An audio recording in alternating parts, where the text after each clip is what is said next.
ठीक। अज्ञानता मतलब कि आपको ज्ञान नहीं है अपने ऊपर, आपको अपने पे विश्वास नहीं है कि मैं जो है यह कार्य कर लूँगा, मैं सीख लूँगा, और मैं क्यों नहीं सीखूँगा। ठीक, मैं क्यों नहीं सीखूँगा भाई,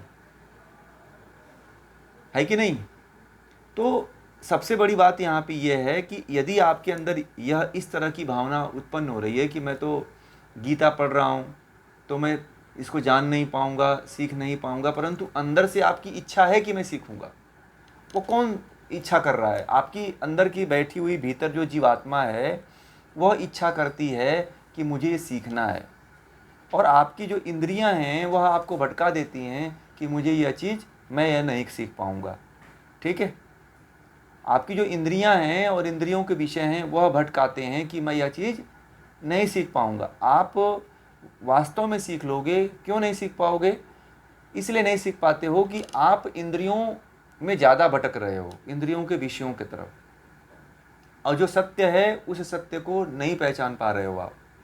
ठीक है, कि मैं क्यों नहीं कर पाऊँगा भाई, हमारे अंदर कुछ ना कुछ फॉल्ट है, या तो याद नहीं रहता है, या मैं सही तरीके से सुन नहीं पाता हूँ, या सही तरीके से याद नहीं कर पाता हूँ।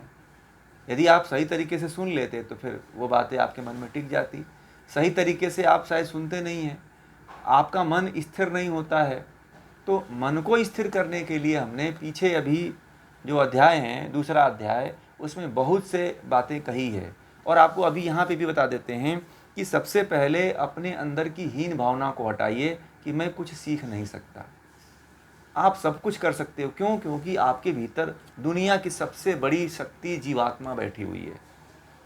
ठीक है, आप उतना ही क्यों, इतनी बड़ी शक्ति बैठी हुई है कि दुनिया का कोई ऐसा ज्ञान नहीं है कि जिसको प्राप्त नहीं किया जा सकता है। ऐसी चेतना बैठी हुई है, और उसको कैसे जगेगा? उसको जगाने के लिए हमें परमात्मा पे, ईश्वर पे भी अपने आप को समर्पण करना आवश्यक है। तो कभी परमात्मा का,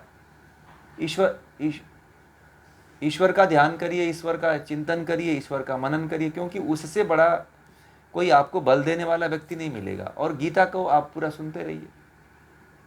एक दो उपाय है, ठीक है, दो उपाय इसका ध्यान रखिएगा कि या तो परमात्मा को समर्पण करिए, समर्पित करके कि तू जो करेगा ना, बस तू ही, तेरे ही सहारे मैं हूँ, समर्पित उसको कर दीजिए। आप फिर उसमें अपना मत लगाइए कि मैंने किया है। ठीक है, हम क्या होता है कि जब कोई काम करते हैं तो हम ये सोच लेते हैं कि ये मैं कर रहा हूँ। ये आप नहीं कर रहे हो, ये आपके द्वारा नहीं हो रहा है। आप वहाँ पे परमात्मा के प्रति समर्पण भाव रखो। ठीक है, परमात्मा के प्रति रखो कि ये मेरे द्वारा नहीं, कुछ कार्य ऐसे होते हैं जो परमात्मा भी करता है, ईश्वर भी करता है। तो जब व्यक्ति इस तरह की जब हीन भावना आने लगे तो व्यक्ति को परमात्मा की तरफ अपना समर्पण करना आवश्यक हो जाता है। परमात्मा के तरफ जो है उसको अपने पूरे भावों को, पूरे जीवन को, पूरे विचार को समर्पित कर देना चाहिए। एक तो भगवान श्री कृष्ण ने गीता में ये कहा। ठीक है, गीता के अनुसार ही बता रहा हूँ, और भी कई उपाय हैं, परंतु मैं गीता विषय चल रहा है तो इसलिए गीता के अनुसार ही आपको मैं ये बात समझाने का प्रयास कर रहा हूँ। दूसरा ये आप ये करना कि यदि आपकी हीन भावना आती है तो वहाँ पे उच्च विचार लाना है, आपको ऊंचे विचार लाना है। ठीक है, कि पाणिनि, एक उदाहरण बताता हूँ। पाणिनि जो ऋषि थे, महर्षि पाणिनि, व्याकरण की जिन्होंने रचना किया था, मालूम है उनके बारे में? पाणिनि ऋषि के बारे में नाम सुना है आपने? नहीं सुना है तो सुनिए। तो पाणिनि ऋषि ऐसे थे कि जो है जब वो गुरुकुल में गए, गुरुकुल में उनके माता पिता ने उनको दाखिला दिलवा दिया, उनका उपनयन संस्कार हो गया, तो बहुत दिनों तक उनको जो उनके गुरु थे, जो उनके आचार्य थे, जो उनको शिक्षा देते थे, जो ज्ञान देते थे, वो तुरंत भूल जाते थे। और महर्षि पाणिनि को ऐसा लगता था कि मैं तो पढ़ ही नहीं पाऊँगा।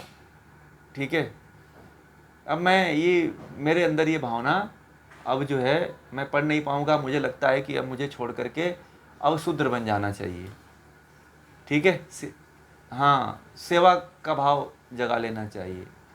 तो वह गुरुकुल में ऐसे 2-4 महीने तक रहे और हमेशा गलती करते थे। तो एक दिन गुरु ने कहा कि तेरे से अब कुछ नहीं हो सकता है जीवन में, तू जीवन में कुछ नहीं कर पाएगा। ठीक है, डांट दिए उसको। तो डांट दिए तो महर्षि पाणिनि जो है गुरुकुल, बिना गुरु के आदेश के ही गुरुकुल छोड़ करके भागने लगे। और भाग करके एक जगह पे गए, और एक ऐसी जगह पे गए जहाँ पे क्या था, एक कुआं था। ठीक है, अब बावड़ी पहले सब जगह होती थी, कुआं सब जगह होता था। तो कुएं के पास जो है जब बाल्टी खींचा जाता था नीचे से ऊपर, तो एक पत्थर रखा होता था, और पत्थर जो है रस्सी से लग करके पूरी तरह से पत्थर घिस गया था। तो पाणिनि ने जब इस चीज़ को देखा कि बार बार पानी ऊपर नीचे खींचने से जो है पत्थर जब घिस सकता है, तो मैं जो है यदि बार बार अभ्यास करूँगा, बार बार अच्छी बातों का चिंतन करूँगा, तो क्यों नहीं सीख सकता हूँ व्याकरण। इस दृश्य को देख करके पाणिनि जो है पुनः जो है अपने गुरु के पास गुरुकुल में लौट गए। तो गुरु ने पूछा कि तुम कहाँ भाग गए थे? तो बोला पाणिनि कि बस ऐसे ही मेरा कुछ मन जो है नहीं लग रहा था, इसलिए मैं थोड़ा जंगल की तरफ घूमने के लिए चला गया था। और महर्षि पाणिनि को कहते हैं कि फिर उन्होंने लौट करके पीछे नहीं देखा, और उन्होंने हमारे लिए वेदों से जो है व्याकरण जैसे ग्रंथ को रच के दे दिया। जो आप व्याकरण पढ़ते हो ना, संस्कृत के व्याकरण या हिंदी के व्याकरण की छोटी छोटी जो चीज़ें पढ़ते हो, तो व्याकरण महर्षि पाणिनि की देन है। तो इस तरह से कभी भी अपने भीतर जो है हीन भावना किसी भी व्यक्ति को नहीं लाना चाहिए। ज्ञान अर्जित करो। अभी ज्ञान की आपके अंदर बहुत कमी है। ठीक है, डिग्रियों से कुछ नहीं होता। डिग्रियां ले लेने से, पेपर इकट्ठा कर लेने से ज्ञानी व्यक्ति नहीं होता है। जानकारी इकट्ठा कर लेने वाला व्यक्ति भ्रमित हो जाता है, परंतु ज्ञान इकट्ठा करने वाला व्यक्ति जो है उभर जाता है। ठीक है, जानकारी जैसे डिग्री बहुत ले लोगे तो जानकार बस बनोगे आप, परंतु ये जो गीता पढ़ लोगे तो ज्ञानी बनोगे आप। ठीक है, तो ज्ञान को आप जो ज्ञान के विषय हैं, ज्ञान के ग्रंथ हैं, उनको पढ़ो, सत्संग करो, अच्छे व्यक्ति की संगति करो, इससे आपका ज्ञान बढ़ेगा।